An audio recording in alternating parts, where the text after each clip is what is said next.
So I met with the owner this weekend on the Black 250 GTE. This is the one that has, it's a little rough, needs a little bit of floor pan work, but I got it running and driving, and got the owner to come out and drive it and really look over the car and talk about what the plan is. Now, it's been a lot of interest on the last video that I shot. Most people, I think, agree with us that we should leave it alone. I don't know if he's ready or anyone is ready to jump into this thing and restore the car. It would be nice. I mean, I think someday this car will probably be restored. But right now, I think the owner needs to just fix what will make this car safe, and then just drive the car.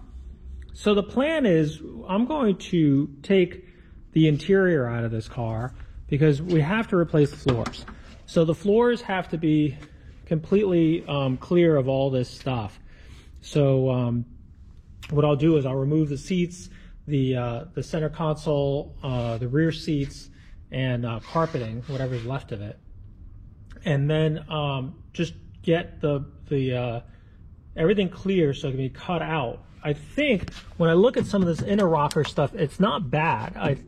But again, you have to clear it out and then figure out how much of the floor needs to be rebuilt. But once we get all that out, then Mark can cut out the floors and then go from there and start structurally putting it all back together. Then the plan is, once the floor is done, we're going to put this interior back in. I'm going to put new carpets in since the old ones are so rotted and gone, and whoever did it put in the wrong carpeting, and we'll put the right carpet in, which is just a Wilton Wool 2 cut pile carpet. And then the other thing that the owner asked is to also put the trunk carpeting back in. You know, the carpeting in the trunk was been removed, and that needs to be put back. And he just wants it to look a little bit cosmetically better. As far as the rest of the car is concerned, yeah, we have a lot of issues with the paint. And if you look at this, the paint is really star crazed and cracked all across the car. And you know, a part of it to me, I feel like it should just be left alone, but he definitely feels that this is getting worse. Now, this is what's interesting is the paint is just pulling off of the steel. When you look underneath, the steel's in pretty good shape. It's just the paint's failing. This is just old lacquer paint, whether it was resprayed or whatever, and it's crazing and it's starting to just crack and delaminate. You can see here. It's not like it's rusted through. These are not rust bubbles. This is just where the paint is separating from the base metal. And there's a couple little dents here and there. And what I'm trying to figure out is, I mean, personally, I would just drive it the way it is. I mean, I have cars that I've owned for 20, 30 years that were rusty, and they haven't gotten any worse because I store them inside. I took care of it, made sure it didn't sit out in the rain, and they've continued to just drive the way they are. I agree, some people can't live with paint that looks that bad. And in fact, when the owner came with his wife, the person that complained about the paint was the wife more than the husband. I mean, I kind of felt like you could drive around like this, and she was kind of saying, I don't know, I don't know if I could, I think the paint looks horrible on this car. And I kind of sit there and says, okay, but remember, you're in charge of the budget, and this is going to get very expensive when we decide to paint it. So one of the things I've been trying to toy around with is possibly wrapping this car. Now, I know that if you wrap this car, some of this texture is going to show through on the wrap. But I want to talk to a person who does this kind of wrapping for a living, a good wrap person, and see how much of this stuff would actually show up. Because the reason why I keep pushing wrapping is because, you know, this car, this is what I predict. I predict that you fix the floors of this car, you do the interior, you do the trunk. I could drive it just the way it is, but if they really don't like the way it looks cosmetically, once you paint this car, then the chrome is going to look bad.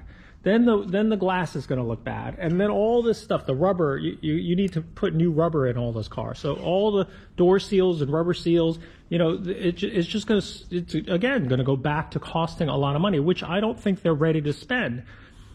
So the idea of it is that if you wrap the car, now we're not talking about $1,000, cheap guy, wrap it and be done with it. I mean, wrapping, when they do it right, they tuck everything. The guys spend a ton of time. They take a lot of this stuff off. Like they'll take the mirrors off. They'll take some of this chrome trim off.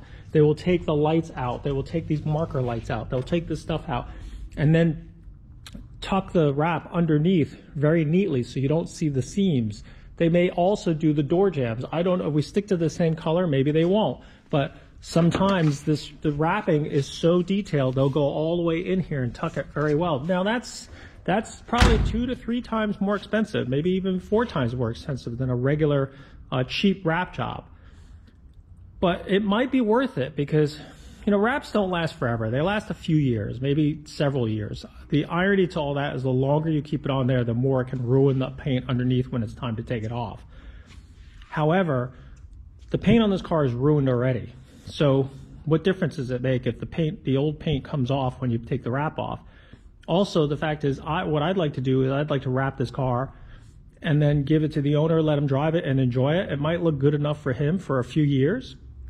And if he falls in love with the car and he says, look, I love the car, I don't care, let's take the wrap off, now we'll paint it. But at least he had a few years to enjoy it, where it looked decent enough, got to drive it, experience it, fall in love with it, and then really say, I'm going to pull the trigger and spend some more money. But what I'm going to try to do some research on is to find out, what do we do about this? If you wrap this, you're going to see this right underneath. So do we filler it? Do we sand it? Do we DA it flat? And then wrap it? And how much of this stuff do we have to DA to get it flat enough so that you can wrap it? That's something that we either are going to experiment with, or I'm going to talk to somebody who knows. And certainly open to listening to people who have done it, and anybody can suggest something. I'd be open to it and have discussions.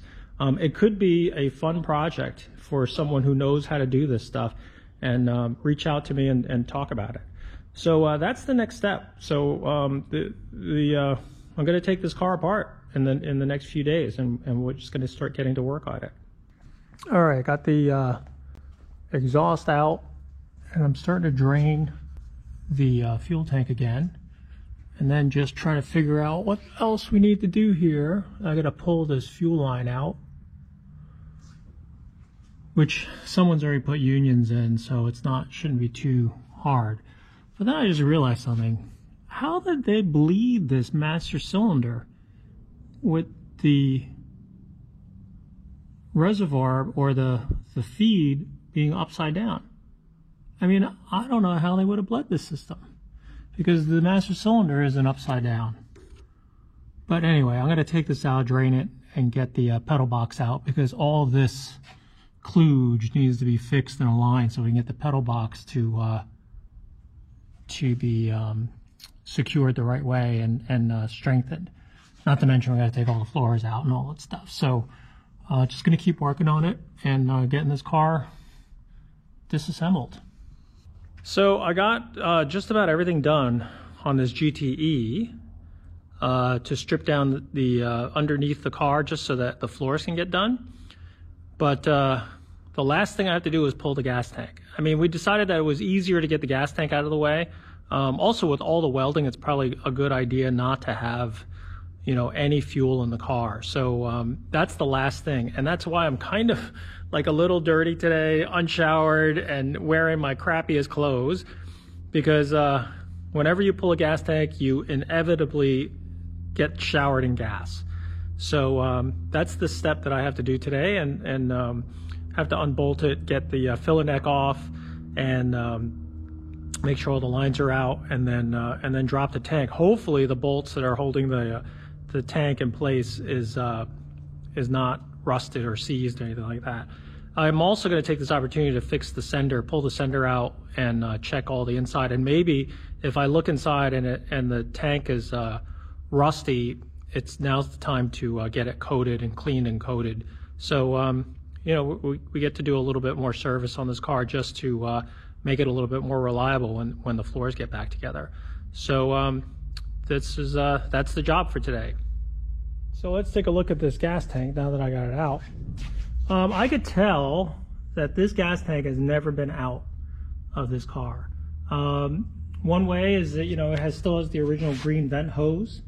The bushings that isolate the tank from the chassis is the original ones are still there, and these deteriorate pretty badly. They're this red fiber material that just kind of disappears. So it's just, you could see it all over the, you could just see it there. I think you could see it maybe on the washers. So when you look at the underside of the washers, they have this this kind of material. I usually replace it with like a, you know, like a Delrin, just because it lasts, you know, probably forever. And so while the tank is out, I'm probably going to take it out, clean it, and then I'm going to pull this sender and just check to make sure it's not too rusty in there, and maybe change the gasket while I'm here. And if I look inside and it looks pretty rusty, you'll probably get it coated. But that's the last thing I need to take off of this GTE so I can send it on down to have the floors done.